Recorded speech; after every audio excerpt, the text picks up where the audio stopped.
মাননীয় মুখ্যমন্ত্রী মমতা বন্দ্যোপাধ্যায় যেভাবে কাজ সবাই ওরা টিভিতে বলে দেন, তারপরে যেখানে স্পিচ দেন সেখান থেকেও আমাদেরকে অর্ডার করে উনি যা বলেন আমরা ওটা দিল জান থেকে ওটা করি। আর মমতা ব্যানার্জি মমতা ব্যানার্জি একজন নেই, মমতা ব্যানার্জি আস্তে আস্তে করে ভারতবর্ষ থেকেও বেড়ে নামে। যা কাজ উনি করে দেখাচ্ছেন, জেলা জেলা অ্যাটেন্ড করছেন, জেলাধিকারীরা কোনোদিনও কোনো চিফ মিনিস্টারের মুখ দেখতে পায়নি আর ওনাকে কাছে পেয়েছে। ন্যাচারালি ওরাও কাজ ভালোভাবে করবে। যখন একটা মুখ্যমন্ত্রী নিজে দেখছেন, নিজে অর্ডার করছেন, ওরা কাজ করছে দেখছে আমার মুখ্যমন্ত্রী এত খাটে, আমরাও একটু খাটি। তো আজকে যে কাজ হচ্ছে এত সুন্দর কাজ হচ্ছে, যেটা দীঘা থেকে আমাদের হলো, মন্দিরটা হলো দীঘা থেকে, সেটা কুচবিহার, শিলিগুড়ি, নর্থ বেঙ্গলকে মিলিয়ে ওইখান থেকে ভলভো বাস দিচ্ছেন। ওইখান থেকে ওরা যারা যারা মন্দিরে দর্শন করতে যাবে ওদের একটা স্কোপ দিয়ে সমস্ত ক্যালকাটা থেকেও বাস যাচ্ছে, সব জায়গা থেকে আসছে। আপনি দেখবেন লাখ মানুষ ওইখানে যাচ্ছে দর্শন করতে। আর এরা একটা রাম মন্দির করলো, সারা দুনিয়াকে কাঁদালো। আর দিদি আমার এক্ষুনি, আমি কালকে টিভিতে দেখছিলাম কি উনি নর্থ বেঙ্গলে একটা ডিস্ট্রিক্ট মিটিং করছিলেন সব অধিকারীদেরকে নিয়ে। ওইখানে 4-5খানা মন্দির আমি দেখতে পেয়েছি, সাজিয়েছেন। তো আপনি একটা হয় ভোট নেওয়ার জন্য হিন্দু, আর একটা হয় মানুষের কাজ করার জন্য হিন্দু। তো সেই হিন্দু, পাক্কা হিন্দু যদি কেউ থাকে তাহলে মমতা ব্যানার্জি ছাড়া এরা যারা এইসব রাজনীতি করছে তারাও হিন্দু, মুসলমান, শিখ, ইসাই এটা নিয়ে করছে, কিন্তু মমতা ব্যানার্জি এটা নিয়ে না, সবাইকে নিয়ে করে। মুসলমানও ওনার কথা শুনে, হিন্দু ওনার কথা শুনে, সব কথা শুনে। এইটাই বিজেপির সবচেয়ে বড় ভয়। ওদের ভয় কারণে দেখুন এক একটা লিডার ওদের যা যা কমেন্টস করছে দিদির উপরে, আমাদের উপরে, ওয়ার্কারদের উপরে, পাগলা হচ্ছে। দেখলেই ওদের অ্যাটিটিউড, ওদের চেহারা দেখবেন, ফেস দেখবেন, আমি নাম নিতে চাইনি, আপনি এমনি বুঝে যান। ওদের ইন্টারভিউ করুন, একদম রেগে চুর, গালাগালি থেকে চুর। এটা কি রাজনীতি? বাংলা সংস্কার এটাই। আমরা বাংলায় থাকি, আমরা জানি বাংলা এই মহলে আপনি আমার সঙ্গে তর্ক করতে পারেন, আমি আপনার সঙ্গে তর্ক করতে পারি, কিন্তু গায়ে হাত দিতে পারি না। আমরা এটা ছোটোবেলা থেকে এই কালচারটা দেখে আসি। তো এইসব জায়গায় গালাগালি, মারামারি চলবে না, এখানে কাজ চলবে। যে কাজ দিদি করছে সেই কাজটা আমরাও যতক্ষণ ছোটো এরিয়া পেয়েছি ওই এরিয়ার মধ্যে করি, এই জন্য মানুষ ভোট দেয় আমাকে। যেখানে মাননীয়, এটা বাংলার কালচারই নেই। আপনি শুধু হিন্দু ভাই, মুসলমান ভাই এসব করলে চলবে না। আপনাকে বাংলা আগে থেকে আপনি যদি দেখেন, আগে যারা চিফ মিনিস্টার ছিল, যারা ছিল ব্রিটিশ আমলের পর থেকে, যারা তাদের ড্রাইভার, আর ঘরে ওদের রান্নাঘরে সব মুসলমান মেয়েরা, ছেলেরা কাজ করত। যে সেকুলারিজম আমরা পেয়েছি, যে বাংলা সংস্কৃতি পেয়েছি, বাংলায় যেটা আছে, বাংলায় কোনোদিনই সব হিন্দু মুসলমান চলবে।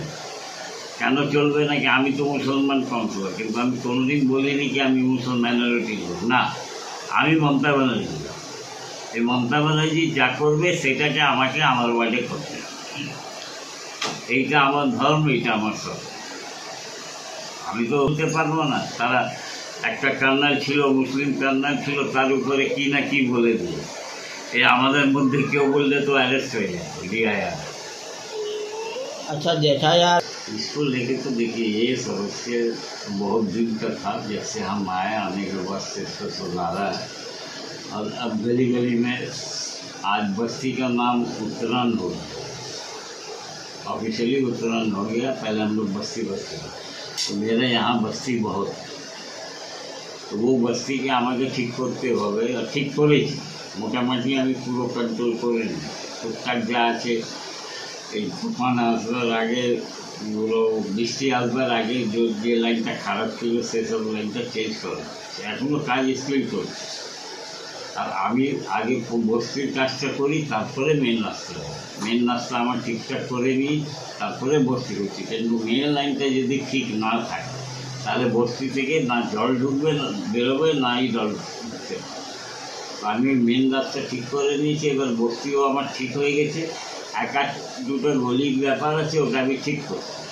সবচেয়ে বড় জিনিস যে আমি অনেক দিন থেকে চেষ্টায় ছিলাম, সেটা আমি সাকসেস হলাম। আমার ওই 22/1 একটা রিপার লাইনে কর্পোরেশনের জায়গা ছিল, ওই জায়গায় আমরা একটা হেলথ সেন্টারও করছি, কমিউনিটি হল বলে করছি। মানে হেলথ সেন্টারকে বড় জায়গা দিয়েছি, তাকে এখানকার লোকজনকে আর হসপিটাল না যেয়ে এইখানে সব কিছু হয়ে টেস্টিং যা সব এইখানে কাজ আরম্ভ হয়ে গেছে, ফাউন্ডেশন হয়ে গেছে। এবার কিছুদিনের মধ্যে বিল্ডিংটা দাঁড়িয়ে, মানে এইটা কবে, মানে 2026-এর আগে? হ্যাঁ, 26-এর আগে তো আশা করি হয়ে যায়। কেন যা ঝামেলা ছিল মাটির নিচুনে থাকে, ও মাটি থেকে বেরিয়ে যায়। বিরাট জল আমার এই ঘর থেকে যাবেন কোনো জায়গায় জল পাবেন, যেখানে আছে মেন আছে এলিয়ট রোড রয়্যাল স্ট্রিট। তো মেন এলিয়ট রোড রয়্যাল স্ট্রিটে ব্রিক সেভ আছে, আর ব্রিক সেভ হচ্ছে অনেক জায়গায় ভেঙে অনেক দিনের পুরোনোর পর, সেটাও এখন কর্পোরেশন এখন করেছে। কর্পোরেশন একটা ডিপার্টমেন্ট কিন্তু ওটা ইনকোয়ারি করে টেন্ডার করে দিয়ে, ওই কাজটা আমার হয়ে গেলে আর দরকার নেই। আর আমাদের এখানে কোনো জায়গায় বৃষ্টি দেখতে পাবে না।